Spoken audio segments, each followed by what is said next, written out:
Good afternoon to you viewers. You're welcome to ACD Hot right here on Active Citizens. My name is Ifoma Oji, your host for today, and I'm being joined in the studio by two beautiful ladies. I have Sharon and Chuku and Genevieve KK in the studio. Good afternoon, ladies. Good How are you all afternoon. doing? Good afternoon. And how are we preparing for the weekend? We have a lot. A lot. Weekend is going to. It's about to go This is down. December. We're already in dirty December. Oh, Yeah. I love the energy. Please keep it to the end of the year. All right, let's move straight to the stories making rounds on social media. Now, a video that has now gone viral on social media showing a Nigerian soldier speaking candidly about salary in the army. According to him, a new recruit earns just 104,000 naira a month. After 5 years, this rises slightly to 112,000 naira, and after 15 years, a soldier might earn about 125,000 naira. Let's take a look. Soldier salary is 104,000 if you enter. If you don't spend 5 years, they give you new rank.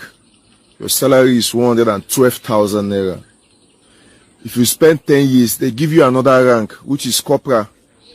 You earn 115,000 naira. That is, if you spend 5 years and if you spend 10 years, the difference of the salary is 3,000 naira, 112,000 and 115,000.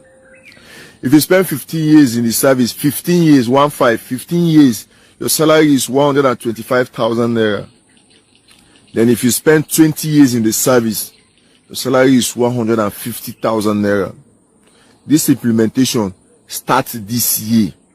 And maybe let me say approximately inside 150,000 naira, your wife will call you, your mother will call you. If you get children a day, you yourself you won't eat, you won't buy another clothes. Your friend one or two you want okay, let me give you small thing. You won't buy data, you won't save transportation. So that money. So I just dey tell you so that you go know, make you not be as if nobody enlighten you before you join. Yeah. So Now, this revelation has sparked outrage. Nigerians are asking, how can our men and women in the uniform, risking life and limb, survive on such modest salaries? Social media reactions have been strong, with citizens calling for a review of military pay and improved welfare for our servicemen.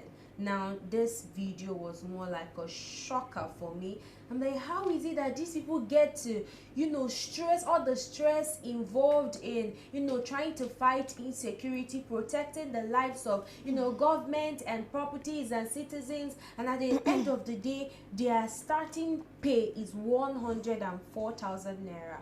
What's your take on this, Sharon? Do you know that the funny thing is that the 104,000 naira increment started in 2025, so there was an this is the year we are seeing 104,000. So before now it used to be about 50 to 60 something thousand naira. So now when we are shouting that 150,000 is what they earn after spending 20 years serving in the military, it means that before this year it was way lower. And my question is, how can we be safe in the first place when our military are so underpaid? To be honest, before I saw that video, I had no idea that they were paid that low. Honestly speaking, I used to think that the reason they wanted to join the military was because there were some benefits involved. And I remember that the soldier also mentioned in that video that apart from that, there is an allowance that they give you, an extra allowance, which is about 20 to 25k, depending on the military that you are staying, right? If it's the naval or wherever you are, there is an allowance. But all of that coming together is not even enough to sustain anybody, not to talk of a soldier that has family members and loved ones and himself to take care of. It just shows that these people don't even have a driving motivation to go out and stick out their heads for us and protect us. So we are in a big pot of soup, to be honest. And I saw a video of the new Minister of Defense, Christopher Musa, decrying one time on social media about how low the soldiers are being paid. He said him, as his own rank, that he earns about 1,500 1,500 like every day, daily, and that was quite low. And he was actually seeking and urging the government to have that being reviewed. But coming to you, Genevieve, what does this salary structure say about the welfare of frontline soldiers risking their lives on a daily basis? It says a lot. It says a lot. I mean, first of all, for a start, insecurity, this is the reason why we are suffering from insecurity. Yeah. Because a lot of things probes, you know, there are reasons, there are actions that probes consequences. Yeah. So you see, it's not justifiable though, but you see them on the road acting for something. Yeah. These are the reasons why. Yeah. You don't expect somebody to, okay, so if a soldier loses his life, the compensation that the family is going to get is that amount of money. It doesn't make sense. No, even though the money is not even enough to compensate a loss of someone that is very important. But is that what you're giving? It's not making sense, to be honest. This is why we are having insecurity. We are having a whole lot of problems. This is the problem with the government. They keep neglecting things that are supposed to be looked in, things that are supposed to be checkmate, things that are supposed to be of serious values, of serious importance, and they just do things. They always have mispriorities. They prioritize things that are not of importance, and it's so sad. Yeah. Because imagine a full-fledged young man waste his whole life, 10 years. Look at the difference. 10 years, 15 years, 20 years. No, what is the difference? Make it make sense. If it's me, I'll be collecting money. Now talking about the same salary here, we saw, was it last week, the president was asking for more recruitment from our military personnel, and we even saw one of the videos where a military officer was saying that if people don't turn up for the recruitment, if people don't join the army, that he will force them, that they will join from you by force. So Sharon, I just want you to tie these two things together. And over the years, you've been asking the army to join your forces, but why is it that the government has yet to review their salaries despite Nigerians' heightened security challenges? That's the question we should ask the government, honestly speaking. I think we need to, I like the fact now that we have a new Minister of Defense, right? These are the questions we should be asking. You are asking somebody to, I think that's the riskiest job you can do, really, as a civil servant or just working for the government. You are literally putting your life on the line. Does it mean that the Nigerian government has equated the life of these soldiers to 104,000 naira? Or is there a different amount that is being sent to those that they send to the bushes? Maybe they will come and tell us, but if this is what they pay to those that they send to the bushes, they send to these bandits to go and combat them, then I won't be asking them why they would go and rescue kids without combat, without fighting, because have they eaten? First of all, do they have just the moral? They don't even have anything motivating them. There is no remuneration, nothing to inspire them. Yeah, because apart from the fact that they genuinely want to work for Nigeria, maybe they are passionate, which is the number one thing that you need if you're serving in the army or military anywhere in the world. But apart from that, they need to be adequately compensated. Exactly. They just need to work on the government needs to work on adequately compensating the military. Yeah, and I think money generally we know is a motivating It is factor. a big one. Yes, somebody will have the will to work, but he needs something to stimulate the person to actually work and work perfectly well. But still talking about the new Minister for Defense. Now, A.M. Yerima, we remember months ago, or was it last month, he had an altercation with the Minister of FCT in the person of Nyesom Wike, where they had this, I am a fool, I am not a fool, I am a man of integrity, and the rest of them. He has come out recently to make a tweet, and he said that understand that a general can become a minister, but a minister can never become a general. I think that was quite iconic, and this garnered a lot of reactions. So coming to you, I'm just going to ask you two questions now, based on the topic we were discussing earlier, which is the salary, the payments that the military officers get at the end of the month. Do you think that with the move, or with how passionate this new minister is, that he's going to make a move for review for the salary of these military men. And your take on this particular a minister is not what's it called, a general can become a minister, but a minister cannot become a soldier. Well, the new Minister of Defense, of course, he should take a very, very, very serious and strategic look on, you know, the compensations of these soldiers, not just their salary, the training, everything, how they feed, because I even heard that, I don't know where I heard it from, but I think about last week ago, I heard that most soldiers even have to buy their uniforms by themselves from with that money. So there's so many things they need to look at before you send people out there to go and kill themselves, because they are killing themselves. Exactly. Anything that involves security, it's life. It's 50-50. You're not sure. You don't know what your life is in danger. Even you might not even be on the war front, but somebody might hate you because you're, you know, working for the government. So it's very risky. And also, it doesn't just stop with them. It also has to stop with their family. There should be something that, okay, if this soldier is not around, the family gets to benefit from it. The family gets to, oh, this is the little support that will hold me, or because my husband or my son served the government. That is something that the new minister should do. Then concerning the tweet, that is a very iconic statement. That's power. I can see the power there. I mean, I don't really have much to say, but that says a lot, and it's kind of true. It's a deep word. Yeah. Now coming to you, Sharon, the same question I asked her, but just I need you to focus on the new tweet by AM Yerima. I think that was going directly to the Minister of FCT, but I want you to join it together with, we know that the state defense minister, is he a minister, Bello Metawale, and this new defense minister is looking as if we're going to see moving forward loggerheads between the both of them, because one is state minister, and we remember, was it yesterday we talked about this Bello Metawala, where he was trying to steal the same thing that Gumi has been doing, advocating for these terrorists. And we're seeing somebody, which is the new minister for defense, who is ready to fight insecurity, and he's scrapping any form of negotiation with the bandits. And I'm asking, do you see a tussle between between these two ministers?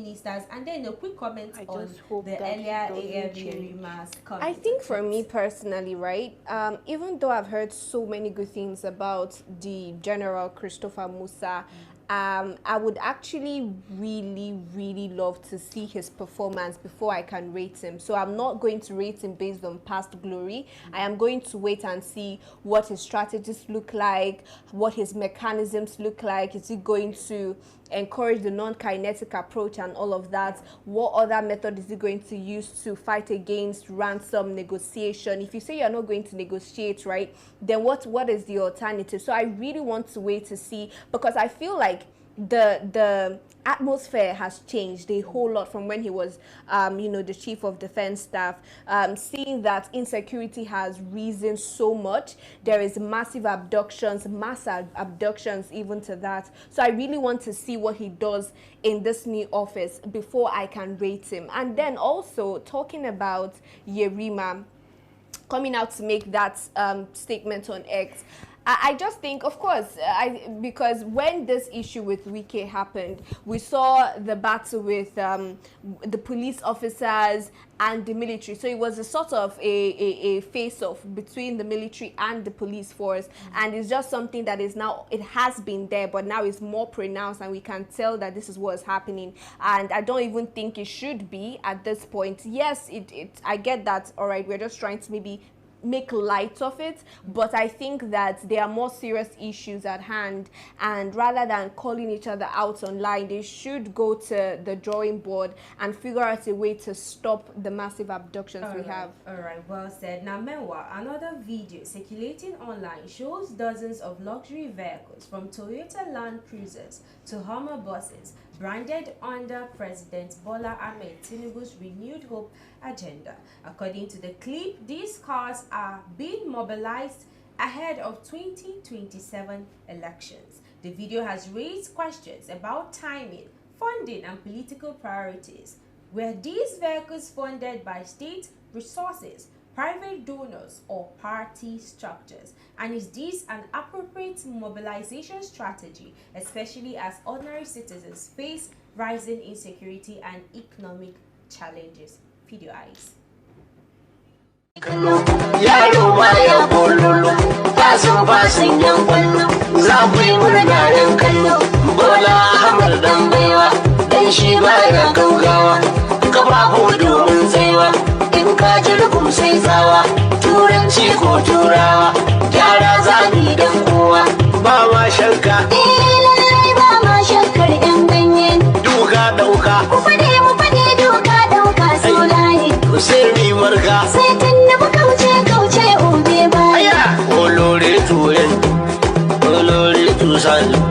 Bola Ashiwaju, Omologo, Omologo, Ashiwaju, Omologo. Now, this is coming at a time where Nigerians are ravaging in insecurity, and people are asking, where is the funding coming from?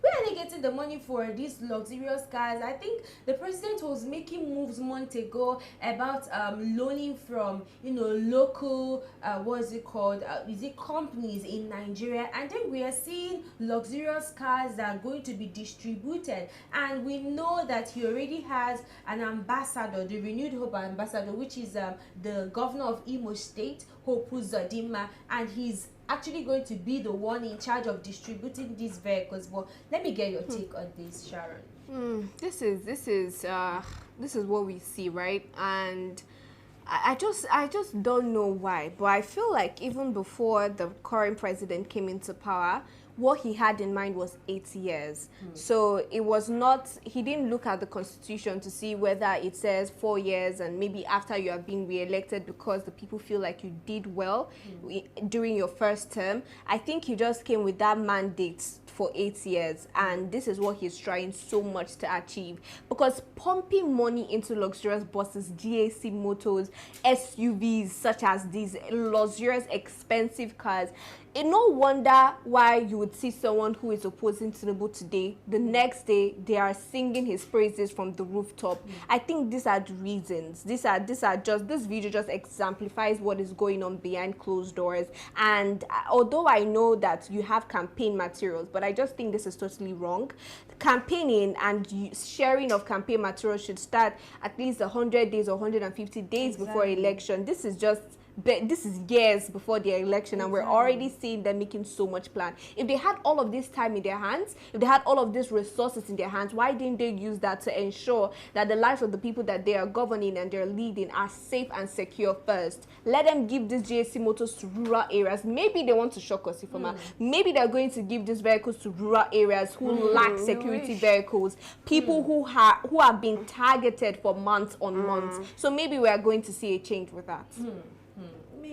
Maybe it's still maybe, but I think for me, I think this is quite insensitive. I think this is not supposed to be, topic for discussion when, a lot of people die every day. But let me just, end it there and come to you. What does this say about the government and the people they govern? It has been saying the same thing has been saying for how many years? Nigeria lacks government. We lack anything called political will. We just lack a lot when it comes to the governance of Nigeria. Look at how it is. I remember when we had a show, and I told you guys, I was telling you guys about concerning the party that the president's wife hosted. And yes, I told you guys that thing is they're already preparing for their 2027 election campaign. And this is another proof of it, because tell me why, what is, if they want to give it to local people for the local homes, the rural areas, if they want to give it to them for maybe purpose of security and all, they will not design it with Tinubu's face. I'm They just won't being do that. sarcastic. You're not taking me That's seriously. very because and you can see the joy coming out from the senators that are into the SUVs. It's just very crazy. My own question is, where is the money coming from? Exactly. This is these people's plan. Next thing now they have increased tax. Oh God, Jesus God. Nigerians are in hot soup, to be honest. Now let's talk about the rule of law, or rather law in Nigeria now. We know that INEC has given the order for people to desist from campaigning at least 104 days or 100 days, 150 days before election. And do we see INEC kind of probing into this early campaign and maybe possible sanctions? Are we seeing that? And I just want to, it's two questions here. Are we seeing INEC probing into this and sanctioning this particular campaign? And this mobilization of these vehicles, do you think that it will fuel more public anger and mistrust in the government, Sharon? So yes to the second question, and to the first question, the new INEC chairman, right? There's a whole lot of expectations for him as the latest chairman now. And so far, when it concerns just making sure that people stick to the rules, right? When it concerns campaigning and all of that, let's take a look at the Anambra State elections, where Governor Soludo came out to promise 10 million naira to anyone who votes the most for him, right? Although there are explanations surrounding that particular statement that they made, but on my part, I really paid attention to see what INEC would do, and I don't think they did as much. So if they didn't probe into the Anambra State gubernatorial elections, where it was just, we saw, you know, early campaigns and all of that, we didn't see sanctioning, and we also saw a huge amount of money being promised by the incumbent governor. Nothing was being done. Is it now the president that appointed him? Although he has come out to say that the elections we're going to see is going to be so free and fair that even the losers will congratulate the winners. But I'm just using from what I'm seeing first in Anambra State. I don't know. I think going forward we might have a Mahmoud Yakubu 0.2 version. So yes, an improved version going forward. I don't even know how that is supposed to be. I think just hold your reservation. Let's move over to the world of entertainment. But before then, I want us to relive a moment, which is recalling back to 2013, March 2013, where Annie Idibia and Two-Face Idibia had their wedding. I want us to take a look at that video, and when we come back, we'll have more conversation in the world of entertainment. I've been to hell and I'm back. Now my baby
call this girl this name. 13 years. Well, I thought that was so beautiful. I remember then people were saying, even Basket Mouth said then that he was looking forward to these two people, which is Annie and Two-Face, tying the knot, and for the African queen to meet his African queen and live happily ever after. And then years later, we are now hearing booze. We're hearing a lot of fracas with the family, the Two-Face family and Annie's family, and at the end of the day, the family came to an end. But in Edo State, the House of Assembly has summoned Natasha Osawaro, wife of singer Tubaba and representative of Ego constituency, to appear before its Ethics and Privileges Committee.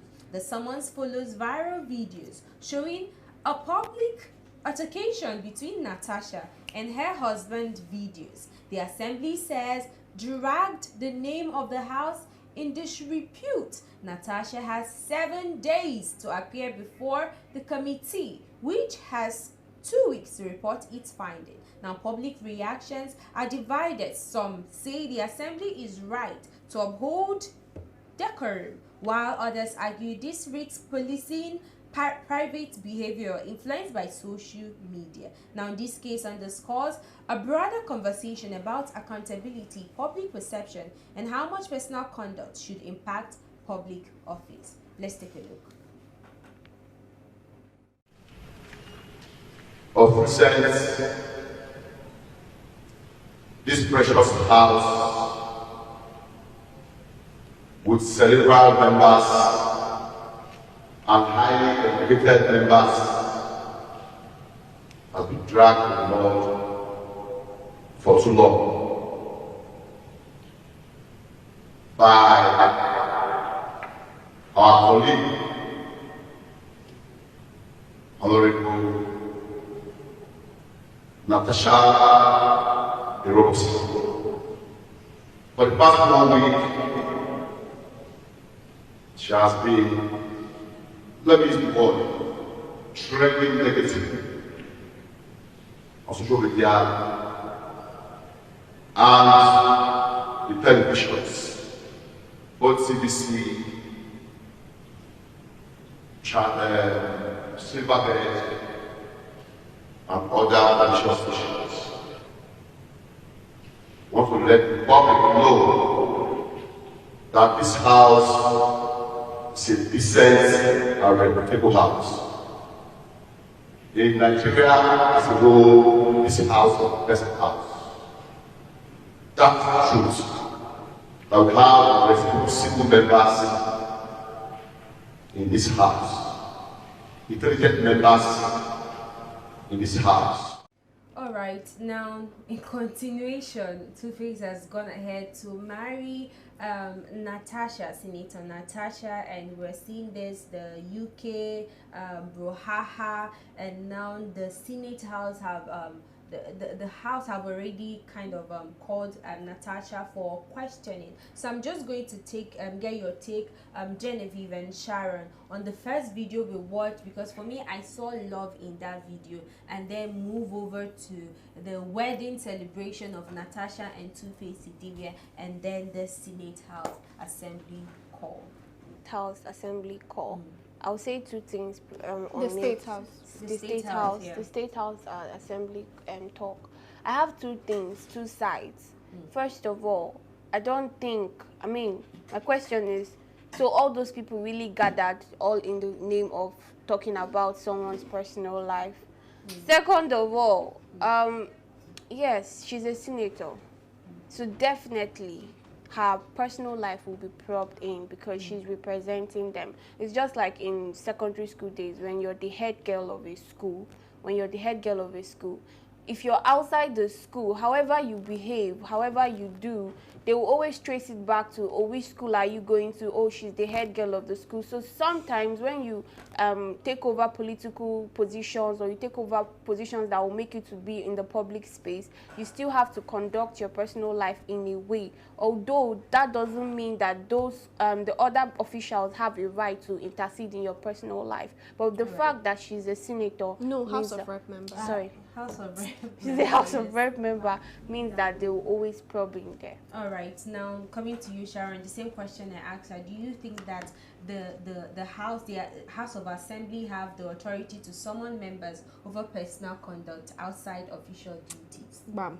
They do. They do. They do. All right, tie the story together. Because, right, for a public figure such as Tubaba, and how viral it has gotten, and also because of the disturbing videos that we've seen with Natasha in the picture, both home and abroad, it calls for questioning. When you look at Natasha's post, she calls herself Honorable Goddess, and she is a House of Rep member in Edo State. So the Honorable Goddess she calls herself is because she is an honorable, right? She holds an official position in Edo State, and coming out, if you're a House of Rep member, it's the same thing we're talking about the ambassadors that we have now, saying they need to go and portray a certain image. She is sort of an ambassador for her constituency, for that area that she is representing. So if they feel the need to call her to order to understand, we are not hearing that they're prosecuting her or they're sanctioning her or whatever. They just want to understand. This was an appearance before the ethics, part of the constituency, to understand exactly what has been going on, what all this clamor on social media is about. And I think that is really fitting, so that they understand. Because even recently, before I just came on live here, I saw that Two-Face came out to make another video, saying that that Natasha is getting death threats, and at this point that he has to speak up. That is the exact same thing that people did to Annie, that's his former wife, that they want to do to Natasha, and even his own family. But I'm just going to make one statement and run away. This Idibia family, the Idibia family, the way they treat innocent Idibia, that's Tubaba, is really shameful. We know you love him, but I just think it feels overbearing, even from a distance. I will be seeing a petition, the family of Idibia, a 50-year-old man, a 50-year-old man. Yes, we know that we have our own preferences, but really coming from the family, from the people who are supposed to be his loved ones, coming out to this is not the first time. During Annie Idibia's turn, I saw it as well. The family of Idibia, Now again, Natasha, the family of Idibia. I have never seen a family as involved in their son's life as the Idibia family. Even at Adeleke, we've not even seen a press release from the Adeleke family. I just think everybody at this point needs to, we just need to face the business that pays us. But also, I also think that Idibia, the Two-Face Idibia and Natasha case has already become everybody's business, because they put it in our faces. I think I equally saw on the media, where social media, where Idibia's family petitioned the family of Natasha. I don't know if you people saw that. Yes, and we saw where Idibia's mother was saying that Natasha to come and untie what he tied. The juju he did for his son, which was quite, funny. But moving forward, what president do you think this sets, these questions, just the both of you, does this set? Because we saw months ago when the senator, lawmaker, which is, what's his name, Ned Nwoko, was having his own family issues, and the lawmakers never called him to order. So many people are now questioning, what are these double standards? What are these injustice in Nigeria? Why is it that nobody called Ned Nwoko to order when his own was going on, and now they are now calling Natasha to order, to come and answer some questions? So who is going first? I can go first. All right, go first. I think that's a valid point you made when Ned Nwoko. I'm just remembering when he went to that Abuja club and was explaining that Regina is a drunk. She finished how many bottles, she's this, she's that, and all of them were clapping. You guys, first of all, you guys are so unhinged. But yes, I actually remember that nobody really, I'm trying to remember. So maybe if you're in the comment section and if they did, let us know. But from what I know so far, I don't think anybody called Senator Ned Nwoko to come and answer a query or to face the ethics, in the Senate. I don't think so, right? And I think for Ned Nwoko, it's also maybe because he's a billionaire, and the fact that now we have Natasha. Really, nobody knew Natasha before now.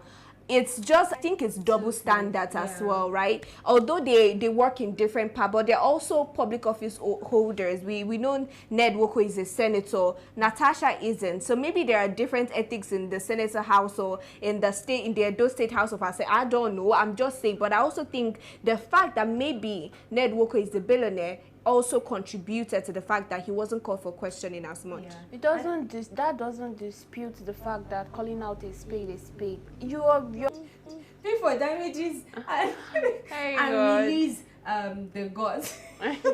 Let me just have your comments on that. So I saw that today that the gods won in battle. That's what we've been seeing in the comment section. But the gentleman that was wearing the masquerade outfit, the court says that within that judgment, they said the state government was trying to infringe on their freedom of, the right to worship, to the freedom of worship that they have, and that's their fundamental human right.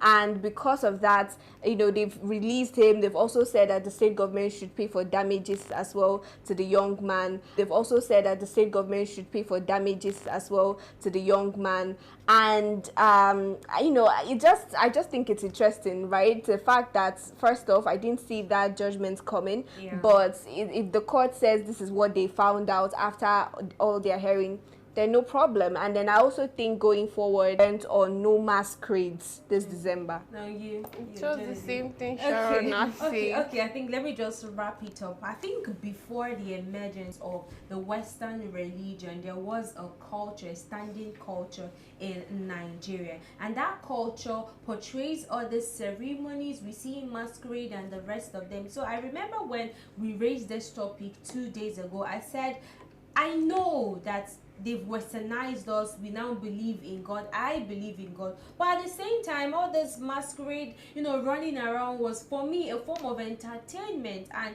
it was quite, for me, sad to see it being banned in other states. So seeing the gods win this time, the gods are wise. The gods are indeed wise. But I think this is where we're going to call it a wrap on Aside Hot right here on Active Citizens. Thank you so much, Genevieve, and thank you, Sharon and Mchiku, for doing this with me. My name is Ifoma. Stay with us in the evening as we continue to track these stories and bring you